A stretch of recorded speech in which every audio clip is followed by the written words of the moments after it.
Hello, welcome back. In today's video, I'm hoping this is the start of a series where I go back and visit or revisit books that I've read years ago to see whether they still hold up, whether I would still recommend them, and to see how my reading tastes have changed. And the first author that I decided to revisit was Banana Yoshimoto. And there are quite a few reasons I wanted to revisit this author. There seems to be an uptick lately in BookTube of reading Japanese works in translation, so I felt that there might be a bit of a popularity uptick surrounding her works. And I wanted to revisit them because I remembered them as being these short slice of life books that were cozy. I ended up being very wrong about that, but that's what my memory recalled about them, so I really was excited to revisit them. But yeah, they ended up being quite interesting to reread, and I really want to get into talking about them. So the first book I read by Banana Yoshimoto is one of her most popular works. It's been a runaway bestseller in Japan for years. It's been translated into English. It's been a bestseller in English, I believe, as well. And it is a very short story that starts with our main character, Mikage, losing her grandmother. And please bear with me, these stories are very short, so in order to avoid spoilers, I'm going to have to be as vague as possible. I would like to get into depth about talking about them, but I don't want to spoil them. So I'm going to be treading kind of a thin, kind of a shaky bridge here, so let's see what I can do.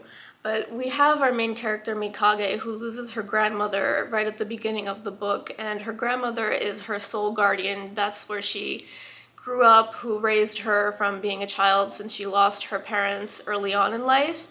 And the only way she seems to be able to get through the grief of losing her grandmother is by dragging her bed, her futon, into the kitchen and sleeping near the fridge because the refrigerator hum noise, the white noise from the refrigerator, helps her cope and be able to sleep. And we meet her right when she is having to make the big decisions of where she's going to have to move to because her current apartment is too big and her money is running out, when someone named Yoichi comes to her door, and it turns out that he works at the florist that her grandmother used to frequent, and he has an offer for her. And that offer is that she should move in with him and his mother Eriko while she figures out where her life is going, and she can stay there indefinitely while she figures out where her life is going. So she decides to take him up on this offer and moves in with them, and it becomes this sort of found family scenario where they get very close to each other. Another very sad situation happens and they have to deal with the grief together. And yeah, it's a slice of life novel about how they navigate grief, how they navigate each other, how they sort of come together, and I believe fall in love, even though that's a bit vague. But yeah, so with that summary, I feel like I'm overselling this book because I have a lot to say about why I think this book is not the greatest. First of all, it's very short, so it can only, I wouldn't even call it a novella, I would call it a short story. I don't quite understand why it's been sold as a novel. In fact, there's actually another accompanying short story, which I didn't read because I was frustrated by Kitchen itself, but that accompanying short story is also included in with Kitchen and to make a novel. But the novel itself was, again, very short.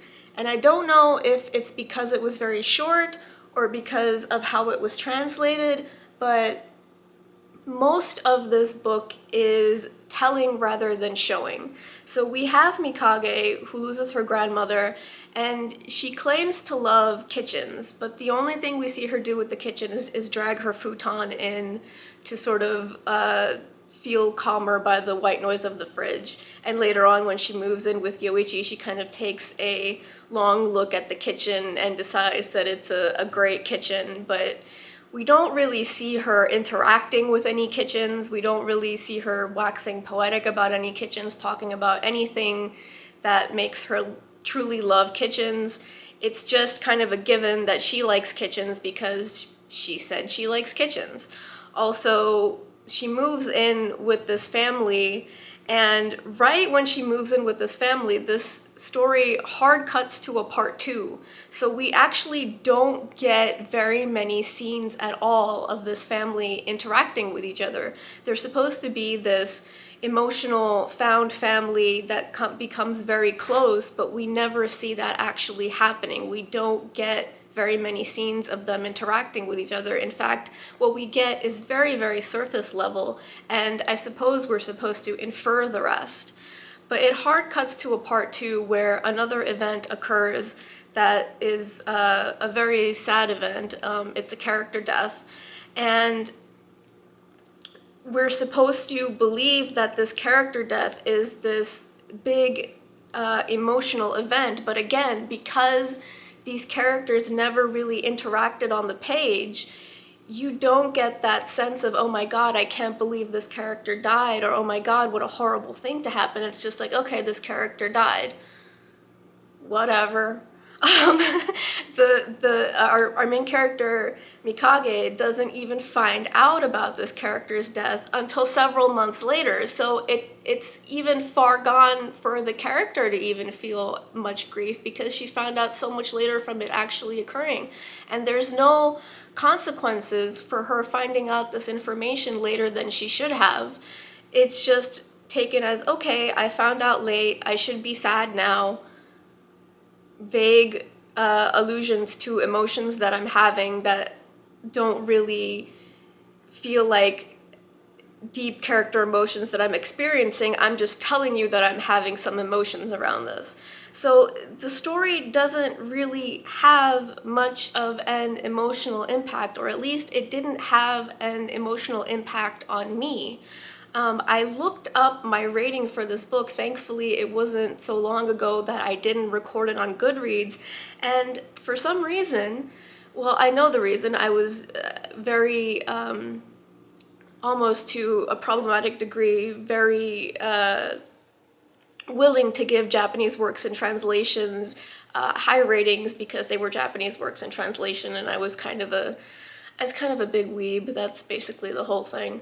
But I gave it 5 stars, and I really wonder what I saw in this book back then that made me give it 5 stars, because now, after reading it today, I've given it 1 star because truly it has no lasting impact. You're reading about the daily lives of these characters, and the slice of life aspect is quite cozy and entertaining because there's no real overarching plot.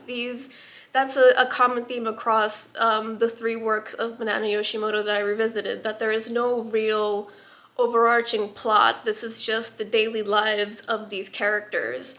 And it's refreshing to read a book like that, and especially with like the rise of loving cozy fiction, and I'm a big fan of cozy fantasy and cozy fiction.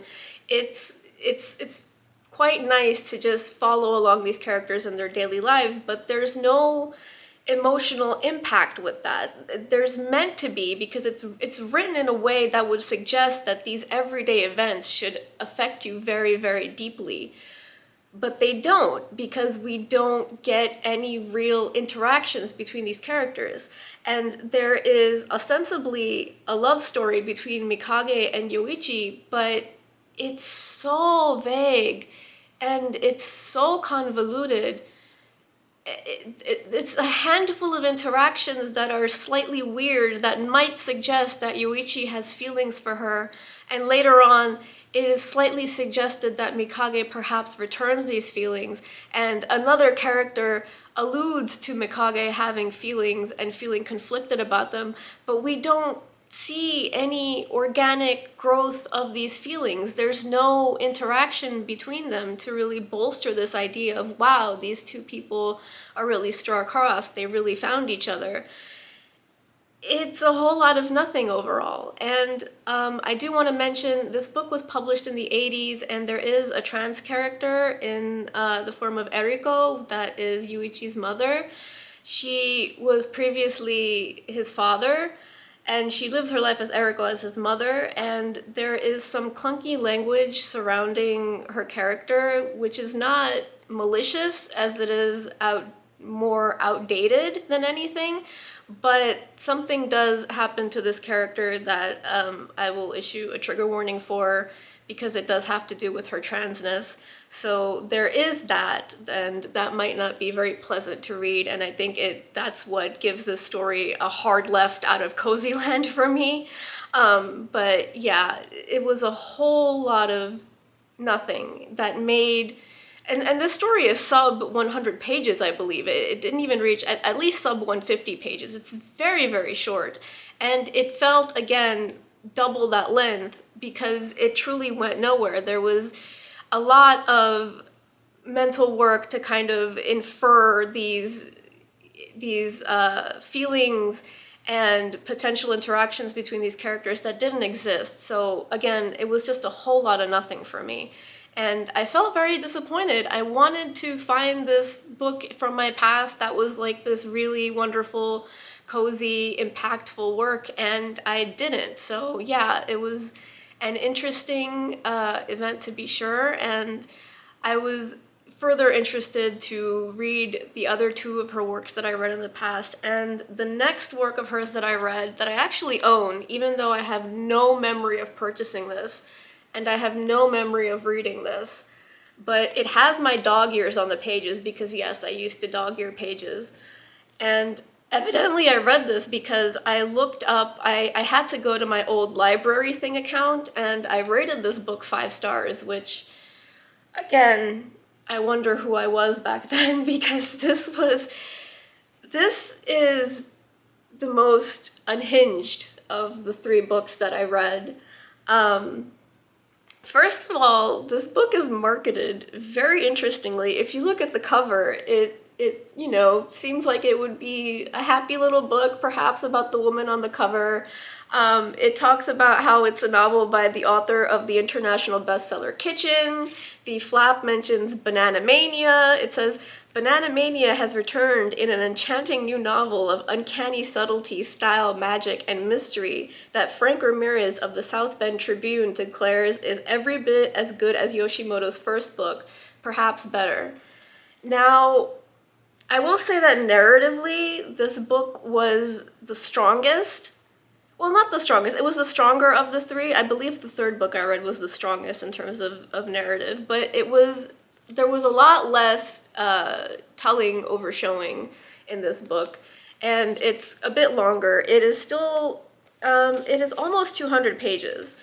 So as for the marketing of this book, why I believe that is very weird, it starts off saying, describing this book as, a celebrated Japanese writer has committed unaliving themselves, leaving behind a collection of stories written in English, NP, or North Point, but the book is never referred to as North Point except for one paragraph. It is always referred to as NP.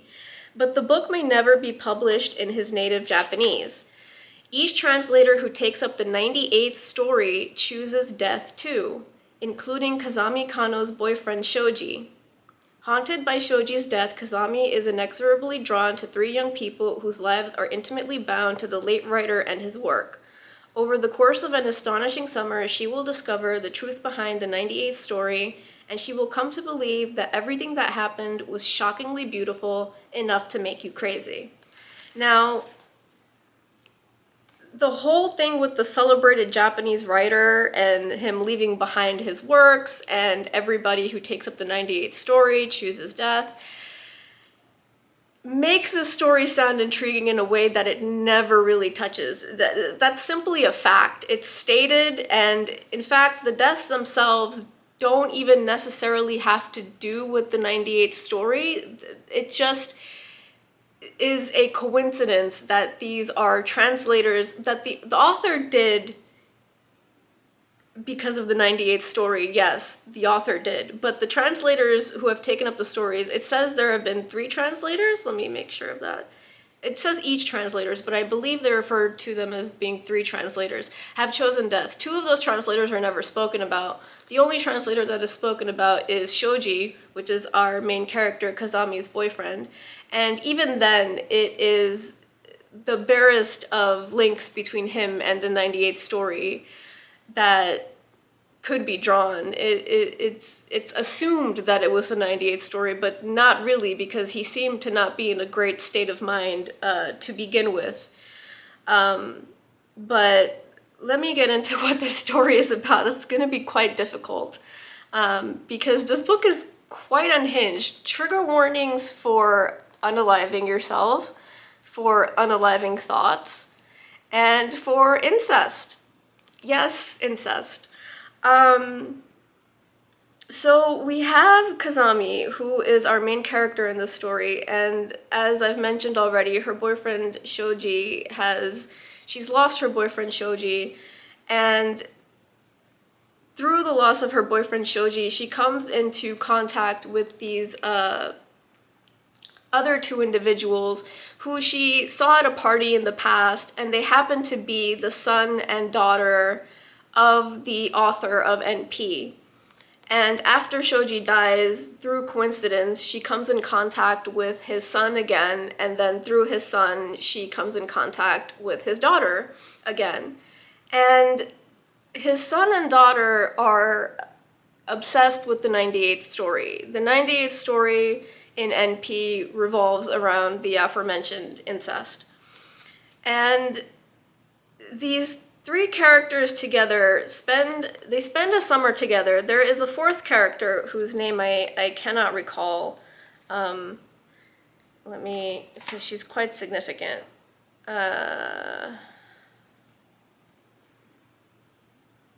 Sui. Sui. She is the 4th character in this novel, and these 3 characters, we have Kazami, Otohiko, and Saki. Otohiko and Saki are the twin son and daughter of Sarao Takase, who is the author of NP. Sui is a 4th related character to these 2, and again, for spoiler's sake, I don't want to really reveal how she's connected to these characters, but she's deeply connected to these characters in an unhinged way. Her character is also quite unhinged. So these 3 individuals and this 4th individual, they spend the summer together being sort of obsessed with this story and how this story, Kazami interacts with these 3 characters. These 3 characters, Otohiko, Saki, and Sui, their lives currently revolve around the 98th story and how deeply it is linked to them. Otohiko and Sui have a relationship that they shouldn't be having. And Kazami is sort of this outsider character who's drawn into their web, who gets to observe what they're doing with each other, and she is also very drawn to Sui's character and has somewhat of a weird, vague sapphic relationship with her that doesn't go beyond being a slight obsession with character. And this book is so odd to describe. So again, it's a slice of life novel. It's the everyday lives of these characters, but it's revolving around this 98th story. We find out some very disturbing past secrets about Sui's life and Sui and Otohiko and why they shouldn't be together. And yeah, it's just how the summer progresses and how these 4 characters relate to each other. It's like little vignettes of their visits with each other. It's Kazami interacting with Sui and their sort of unhinged little side relationship. And towards the end, Sui disappears, and it talks a little bit about the impact of Sui disappearing. But yeah, it's another book where there is, like in Kitchen, we have our trans character who is written into the story mostly to kind of be like, wow, what an interesting life story Yoichi has. His mother is trans, like that. This is kind of like, wow, what an interesting group of characters obsessed around this story about incest. Like, it's brought into the story as this like sensationalizing aspect that is meant to be like, you know, wow, incest, oh my gosh. But no one reacts to this in a way that makes sense. It's just treated as a fact of their lives. And again, it feels very shallow in that way. It's such a weird mindfuck of a book because it's written quite beautifully, and I don't know if that's due to the translator changing between Kitchen and NP, but some of the descriptions in here are quite poetic, and I did end up liking this book quite a bit more than Kitchen, which is not saying much because I rated it 2 stars this time, even though I rated it 5 stars in the past for some strange reason. But yes, it's not, I wouldn't recommend this book today, mostly because it goes nowhere and it's not, I like books that go nowhere as long as they're like cozy and have some sort of emotional impact. But again, this book is more like, look at these characters and the strangeness in their lives and how they interact with each other, but there's no true depth to any of them really. And you get to the end, and this is a direct quote, she actually says at the end, everything that had happened was shockingly beautiful, enough to make you crazy. And it just makes you wonder what in the hell she is talking about, because nothing really happened. It was just a summer where they were obsessed with this story, where the 3, Otohiko, Saki, and Sui, were obsessed with this story and obsessed with each other, and Kazami is sort of on the outside observing them and seeing how the story sort of corrupts their life. And yeah, I'm sorry, this review is sort of going nowhere, but I'm trying to say that I wouldn't recommend this book, and it's not, yeah, it's an unhinged book. I might give it a shot just to see the writing style. I think it's more interesting that way over Kitchen, but again, it's not really, yeah. And with that, I will go into the 3rd book I read, and this book is the strongest of the 3. This book is Goodbye Tsugumi. And this revolves around a few characters who live at the Yamamoto Inn. I forget what our main character's name is. 1 second, please.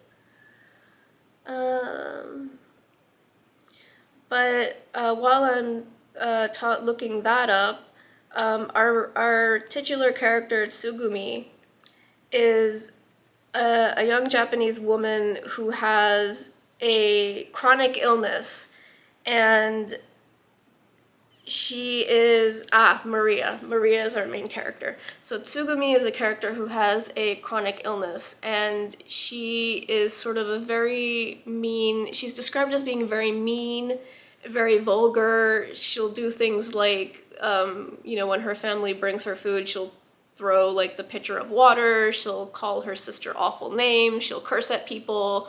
She's just giving her family a very hard time overall. And our main character is Maria, and she and her mother are sort of on the outside of this family. They live at the Yamamoto Inn. Her mother works as a maid there because Maria's mother is actually her father's mistress. And her father lives in Tokyo with his current wife, who is refusing to divorce him. So they live at the Yamamoto Inn because the owner of the Yamamoto Inn is her mother's sister. So they kind of have a place to work and stay and sort of earn a living while Maria's father tries to disentangle himself from his wife so that he can finally come live with them and they can be a family for real. So it is the everyday lives of Maria, Tsugumi, her mom, Tsugumi's sister Yoko, and their father, and just how this life around the Yamamoto Inn impacts them. And it's about growing up and becoming an adult and, you know, being at the cusp of real adulthood. I think they're all, Tsugumi, Yoko, and Maria are all 19, and Kyoichi as well when he comes into play later. But yeah, it's just their everyday lives at this Yamamoto Inn, and this, I would say, is the coziest of the three books, even though there is an attempted murder. It escalates quite quickly later at towards the end to an attempted murder, which is treated as, oh, Tsugumi, this is this thing that of course you would do, and nobody has the correct reaction to such an escalation. It's just treated as this weird aspect of her personality that of course she would try this thing. But as a character study of Tsugumi, I found this to be the most complex of the three books that I read. You do really feel a lot for Tsugumi, and you do really feel a lot for her character and what she goes through and how she leaves us at the end of the book. The reason the book is called Goodbye Tsugumi is because this book really examines the ways in which we say goodbye to people and the nostalgia and the grief involved in that, with the million little goodbyes that they say to people who come in and out of the inn, the guests, with the goodbyes they have between each other when they inevitably move away from each other, when they move to different cities, when Maria ends up going to university, when her family finally gets together and they all move to Tokyo. It's all about the little goodbyes, and it's all about the significance of these summers at the Yamamoto Inn that really contributed to Maria's life and start building the person that she is. It's, again, very, very slice of life, but it's anchored around the character of Tsugumi, who is given a lot more depth than any of the characters that we encountered so far in Banana Yoshimoto's work, because, you know, her character is fleshed out the most. She's talked about as being this vulgar character who is overly familiar. She'll just open the door to your room and come in. I don't know if it's probably due to the translation, but she has a weird way of talking. Now, I suppose in Japanese it would make more sense because there is a difference between being formal and being polite and being overly familiar. But in English, she says things like, "Come on, kid," or "babe," or "darling," to kind of communicate the fact that she's overly familiar and vulgar, which is a little strange, but it does draw you into her character. So she has this weird way, this overly familiar way of speaking. She's very rude. She has this outlook on life that's quite, I would call it, yeah, quite doomer in a way, because she is chronically ill. And throughout the novel, there are several moments in which they think that Tsugumi is going to die because of her frail health. So again, goodbyes in that way as well. But yeah, you're really, I was really attached to Tsugumi's character by the end, and I was really following the story more for the way that Tsugumi interacted with everyone. But again, the other characters surrounding Tsugumi are sort of just orbiting her, and they're never really given much depth. Tsugumi is the strongest character I've encountered. It's the strongest character work thus far, And I really enjoyed it because the style of writing that Banana Yoshimoto has, the slice of life writing combined with this character study of Tsugumi, made something very strong and impactful. There was an emotional depth there that isn't in the other two books. Yeah, I don't know what else to say. It was the coziest of the three. It was, again, aside from the attempted murder, which was shocking in itself.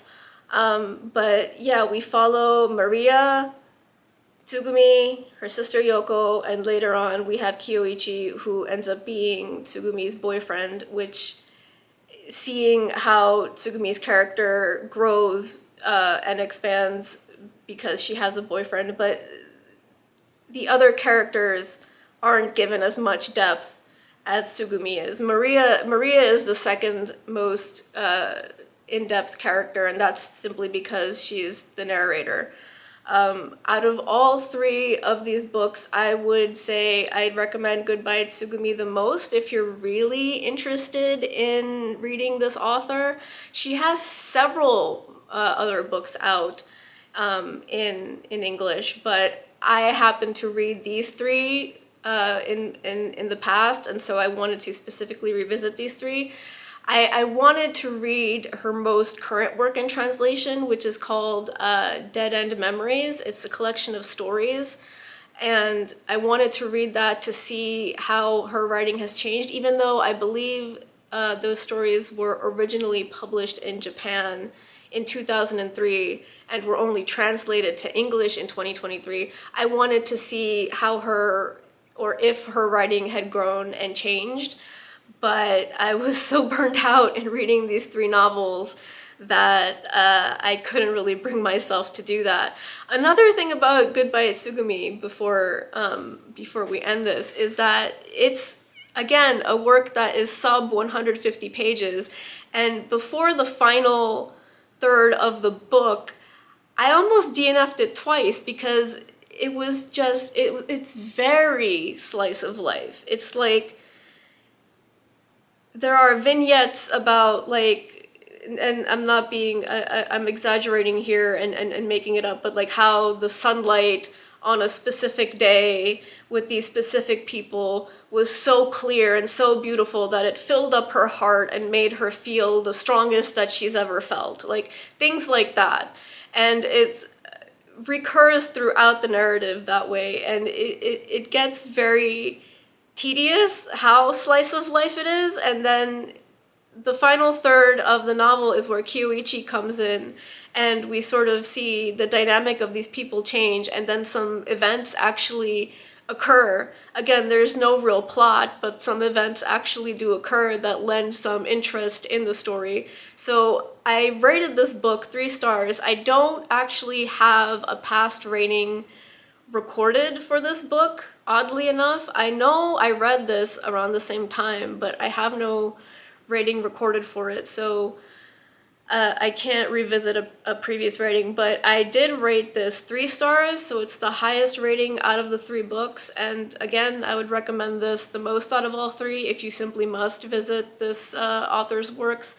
But yeah, that was the result of me revisiting Banana Yoshimoto's works, and I hope that if you're interested in this author currently, that this was helpful in some way. If there are any other questions that I can answer, feel free to leave them in the comments below. I hope this wasn't as rambly as I think it was. I tried my best. Again, I am very new to this whole YouTube thing, so I probably should have filmed this vlog style to get my thoughts immediately on film as I was reading the books, but yeah, they were so short that it just seemed better to read them all through in one go and then record my thoughts about them in a single video. But again, yeah, I hope this was helpful in some way, and I will see you in the next video, in which I will hopefully revisit some more interesting works from my past. I'm hoping to make this a little bit of a series. Not a very long series, because there aren't very many books I want to revisit, but I did recently log into my Library Thing account, which, does anyone remember Library Thing? It was the first, or at least the first that I encountered, the first book cataloging site. Goodreads came after Library Thing, and they were kind of like really competing with each other at the time. But Library Thing still exists, and my account on there still exists, and I magically somehow remembered my password and was able to get in there. And yeah, there's a lot of books that I cataloged that I completely forgot about. So maybe if I have a little root around in there and see some things that catch my eye, I will be able to expand this series a little bit longer than I think it is. But I want to revisit authors like Sherry Priest and authors like Joe Abercrombie and Robin Hobb, who are becoming popular right now again, and I've read their works like 10 plus years ago, so it'll be really interesting for me to revisit those and see how I feel about them today, since people are currently reacting to these books and talking about how they feel about them. So yeah, I hope this expands into the series that I want it to be, and I hope this was helpful, and I will see you in the next video. Thanks for watching. Bye.